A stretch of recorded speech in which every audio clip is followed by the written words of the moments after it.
TNTET paper 2 8 பிப்ரவரி 2023 afternoon session psychology எரிக்சனின் மன சமூக வளர்ச்சி படிநிலைகளின் எண்ணிக்கை எத்தனை 8 அனுபவத்தின் வழியாக நடத்தை மாற்றம் நிகழ்வது கற்றல் எடை ஒலி மற்றும் பரிமாணங்களின் உணர்வு போன்ற சில உளவியல் அனுபவங்களை அறிவியல் முறையில் அளவீடு செய்ய டேஸ் முறைகள் இயற்பியல் சாதனங்களில் பயன்படுத்துகின்றன.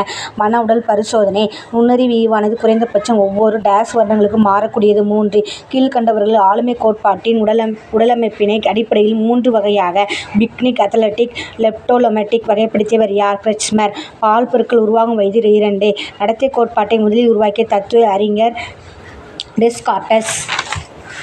கட்டுப்பாடு நகலாக்கல் மற்றும் வரன்முறை இன்மை போன்றவற்றை கொண்டுள்ள மன உளவியல் முறை ஆய்வக பரிசோதனை.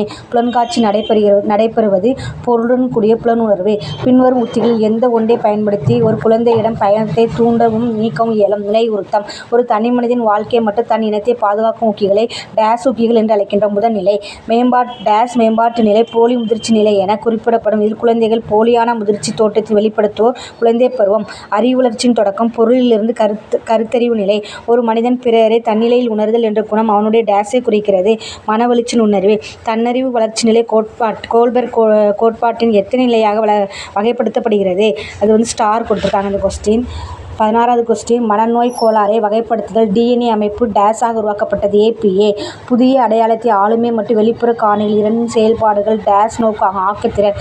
குவிய சிந்தனை ஒரு தூண்டலின் போது மன உணர்ச்சியை வெளிக்காட்டுவர் ஏறக்குறைய ஒரே மாதிரியான துலங்கல்கள். நடத்தை என்பது ஆளுமை மற்றும் வெளிப்புற காரணிகள் இரண்டின் செயல்பாடுகள் டேஸ் நோக்காகும். ஊடாடுபவர். கற்றல் வளைகோட்டில் தட்டை குறிப்பது டேஸ். கற்றலில் உள்ள வேகத்தில் மாற்றமின்மை. கூர்ந்து கவனிப்பதற்காக பயன்படுத்தும் ஒரு நுட்பமே டேஸ் என யூங் கூறியுள்ளார். கூர்ந்து கவனிப்பதற்காக பயன்படுத்தும் களவேலையினுடைய ஒரு நுட்பமே டேஸ் ஆகும் என யூங் கூறினார். நேர்காணல். மற்ற குழு உறுப்பினர்களின் நடத்தையை கட்டுப்படுத்தும் பயிற்சியை மேற்கொள்பவர் தலைவர். கற்றலின் மூலமாக குழந்தைகளின் திறனை மேம்படுத்துவதற்கு உதவியாக இருப்பது முதிர்ச்சி. ஒரு ஆசிரியர் வகுப்பறை அமைப்பில் உள்ள டேஸை பற்றி அறிந்திருக்க வேண்டும். சமூக செயல்பாடுகள். சுற்றுப்புறத்தில் உள்ள பெரிய பொருட்கள் நம் கவனத்தை மிகவும் கவரக்கூடியதாக இருக்க காரணம் தீவிரம் மற்றும் உருவமைப்பு. மாற்றம் என்பது பொதுமைப்படுத்தப்பட்டது. மேலும் புதிய களத்திற்கான கருத்தின் விரிவாக்கம் என்ற கூற்றினை கூறியவர் எம்.ஜே. பீட்டர்சன். ஒரு பொருள் அல்லது கருத்து ஒன்றை பற்றி ஒருவரின் விருப்பு வெறுப்புகளை அறிந்து கொள்ள 5 புள்ளி அளவுகளில் சுட்டிக்காட்டப்பட்டது லிக்கட்ஸ் மனப்பான்மை அளவுகோல். குமரப்பருவத்தில் உடல் வளர்ச்சியின்படி பின்வருவனவற்றில் எந்த ஒன்று பொருத்தமற்றது? 17வது வயதில் மூளை முழுவதுமாக வளர்ச்சியடைகிறது.